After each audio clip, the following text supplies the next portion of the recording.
एक समय ऐसा था जब सरकारी शिकायत का जवाब आने में 5 महीने से ज्यादा समय लग जाता था। जब नौकरी के लिए इंटरव्यू प्रक्रिया पर सवाल उठते थे, जब पेंशन पाने के लिए बुजुर्गों को बार बार सरकारी दफ्तरों के चक्कर लगाने पड़ते थे। लेकिन आज शिकायतों का निस्तारण औसतन 13 दिनों में हो रहा है। 1,65,00,000 से ज्यादा सरकारी कर्मचारी और अधिकारी डिजिटल प्रशिक्षण प्लेटफॉर्म से जुड़ चुके हैं और भारत का प्रशासनिक मॉडल अब दुनिया के कई देशों के लिए अध्ययन का विषय बन गया है। आखिर पिछले 12 वर्षों में ऐसा क्या बदला? क्यों दक्षिण अफ्रीका, मंगोलिया और मालदीव जैसे देश भारत के प्रशासनिक सुधारों को समझने की कोशिश कर रहे हैं? और क्यों केंद्रीय मंत्री डॉक्टर जितेंद्र सिंह ने दावा किया कि भारत अब केवल दुनिया से सीख नहीं रहा बल्कि दुनिया भारत से सीख रही है? नई दिल्ली में आयोजित एक महत्वपूर्ण प्रेस कॉन्फ्रेंस में केंद्रीय विज्ञान एवं प्रौद्योगिकी, पृथ्वी विज्ञान राज्य मंत्री, स्वतंत्र प्रभार तथा प्रधानमंत्री कार्यालय, कार्मिक लोक शिकायत, पेंशन, परमाणु ऊर्जा एवं अंतरिक्ष राज्य मंत्री डॉक्टर जितेंद्र सिंह ने केंद्र सरकार के पिछले 12 वर्षों के प्रशासनिक सुधारों का विस्तृत ब्यौरा प्रस्तुत किया। उन्होंने कहा कि प्रधानमंत्री नरेंद्र मोदी के नेतृत्व में शासन व्यवस्था में हुए सुधार केवल प्रशासनिक बदलाव नहीं है बल्कि सामाजिक और आर्थिक परिवर्तन के बड़े माध्यम बन चुके हैं। डॉक्टर जितेंद्र सिंह ने राज्य सरकारों से अपील की कि वे केंद्र सरकार द्वारा विकसित सफल डिजिटल और नागरिक केंद्रित प्लेटफॉर्म जैसे मिशन कर्मयोगी, CPGRAMS, digital life certificate, e-office, EHRMS और अन्य तकनीकी प्रणालियों को व्यापक रूप से अपनाएं। उनका कहना था कि यही प्रणालियां विकसित भारत 2047 के सपने को साकार करने में महत्वपूर्ण भूमिका निभाएंगी। डॉक्टर जितेंद्र सिंह ने प्रधानमंत्री नरेंद्र मोदी के उस विचार को दोहराया कि अच्छा शासन किसी भी राष्ट्र की प्रगति की कुंजी है। सबसे पहले आपको सुनाते हैं डॉक्टर जितेंद्र सिंह ने क्या कहा। Perform and transform. That reform express engine is led by this department, and we are creating practices for other ministries to follow, in fact other states also to follow.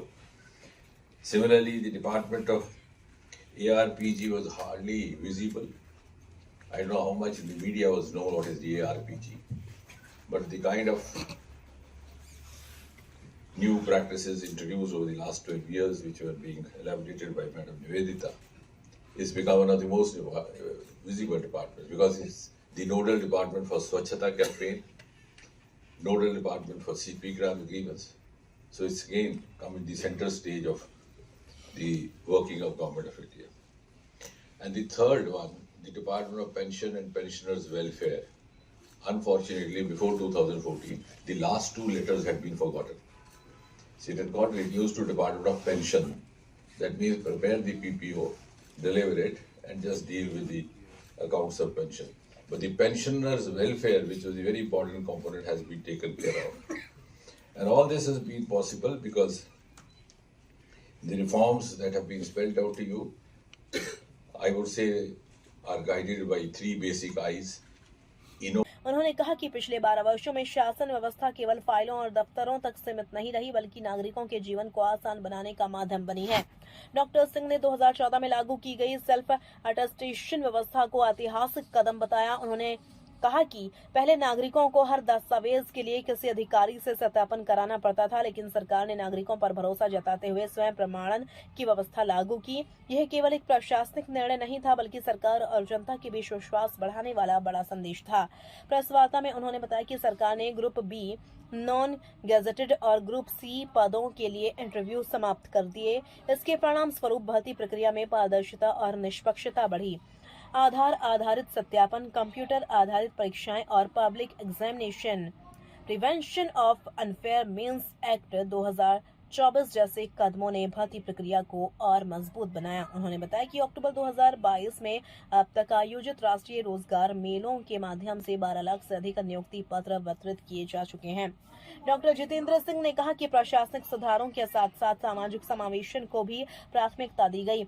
EWS आरक्षण, दिव्यांगजनों के लिए अवसरों का विस्तार, बैकलॉग पदों को भरने के विशेष अभियान और वंचित वर्गों के भागीदारी बढ़ाने के प्रयास लगातार किए गए। रिपोर्ट का सबसे महत्वपूर्ण हिस्सा रहा मिशन कर्मयोगी। डॉक्टर सिंह ने इसे दुनिया के सबसे बड़े सिविल सेवा क्षमता निर्माण कार्यक्रमों में से एक बताया। उन्होंने बताया कि आईगोट कर्मयोगा प्लेटफॉर्म पर वर्तमान में 1,65,00,000 से अधिक पंजीकृत उपयोगकर्ता हैं। वहीं लगभग 13 करोड़ कोर्स पूरे किए जा चुके हैं। EI सारथी, AI ट्यूटर और अन्य कृत्रिम बुद्धिमत्ता आधारित प्रशिक्षण साधनों के माध्यम से भविष्य की जरूरतों के अनुरूप प्रशासनिक क्षमता विकसित की जा रही है। एक समय था जब सरकारी शिकायतों का समाधान महीनों तक नहीं होता था, लेकिन आज तस्वीर पूरी तरह बदल चुकी है। डॉक्टर जितेंद्र सिंह ने बताया कि जहां पहले सालाना लगभग 2 लाख शिकायतें दर्ज होती थी, वहीं अब संख्या बढ़कर लगभग 25 लाख तक पहुंच गई है। उन्होंने कहा कि यह जनता के बढ़ते विश्वास का संकेत है। सबसे बड़ी उपलब्धि यह रही कि शिकायतों के निस्तारण का औसत समय 157 दिनों से घटकर मात्र 13 दिन रह गया है। CPGRAMS आज दुनिया के सबसे प्रभावी शिकायत निवारण प्लेटफॉर्मों में गिना जाता है। मंत्री ने कहा कि online RTI, E-ऑफिस, EHRMS, digital performance मूल्यांकन प्रणाली और AI आधारित सेवाओं ने सरकारी कामकाज को पूरी तरह बदल दिया है। आज भारत केवल वैश्विक मॉडल अपनाने वाला देश नहीं, बल्कि खुद नए मॉडल विकसित कर दुनिया को दिशा देने वाला देश बन रहा है। डिजिटल लाइफ सर्टिफिकेट योजना का उल्लेख करते हुए डॉक्टर सिंह ने बताया कि फेस रिकॉग्निशन तकनीक के माध्यम से लाखों बुजुर्ग पेंशनरों को बड़ी राहत मिली है। अब उन्हें प्रमाण पत्र जमा करने के लिए बार बार कार्यालय नहीं जाना पड़ता। इसके साथ ही पेंशन एडलर्ट्स, पेंशन ग्रीवेंस सिस्टम्स और अनुभव प्लेटफॉर्म जैसे पहले भी प्रभावी साबित हुई हैं। डॉक्टर जितेंद्र सिंह ने बताया कि भारत की G20 अध्यक्षता, BRICS सहयोग और भारत पोल जैसे डिजिटल प्लेटफॉर्म भारत की वैश्विक भूमिका को मजबूत कर रहे हैं। उन्होंने कहा कि कई देशों के प्रतिनिधिमंडल भारत के प्रशासनिक सुधारों का अध्ययन कर रहे हैं और भारत के अनुभवों से सीखना चाहते हैं। तो क्या भारत का प्रशासनिक मॉडल आने वाले वर्षों में दुनिया के लिए नया मानक बनने जा रहा है? क्या तकनीक, पारदर्शिता और नागरिक केंद्रित सोच भारत को विकसित भारत 2047 के लक्ष्य तक पहुंचाने में निर्णायक भूमिका निभाएगी? फिलहाल केंद्रीय मंत्री डॉक्टर जितेंद्र सिंह का दावा यही है कि पिछले 12 वर्षों में हुए बदलावों ने शासन व्यवस्था को नई पहचान दी है और भारत अब दुनिया को सुशासन का नया रास्ता दिखा रहा है।